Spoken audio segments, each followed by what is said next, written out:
Il y a beaucoup de débats sur laisser les jouets à disposition ou non chez soi. Évidemment, chacun est libre de faire ce qu'il veut.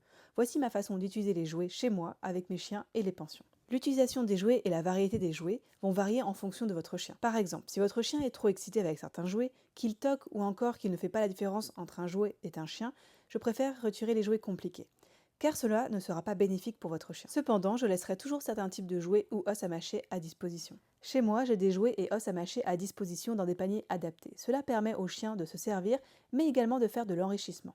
Le chien va fouiller pour trouver le jouet qu'il veut ou son os à ronger. Rien de mieux pour l'occuper et l'amuser. J'aime laisser de l'autonomie au chien, c'est important qu'il puisse jouer seul et qu'il ne soit pas toujours en demande d'interaction. Il n'est pas obligatoire de jouer avec votre chien pour qu'il soit heureux, vous pouvez très bien avoir un chien peu joueur et épanoui. Certains chiens ne jouent jamais et ce n'est pas grave. Les miens par exemple ne jouent plus mais continuent à ronger des os. Vous pouvez également faire des roulements dans les jouets si votre chien se lasse vite.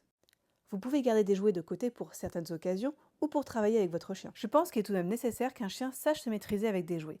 En lui retirant les jouets car il ne sait pas se contrôler, comment pourra-t-il progresser ou apprendre? Comme pour tout, il faut un juste milieu. J'ai pu constater que plus les chiens avaient des sorties adaptées à leurs besoins et plus c'était facile pour eux de se poser et d'être moins excités face aux jouets. Je vais toujours privilégier une balade seule ou avec des copains qu'une séance de jeu.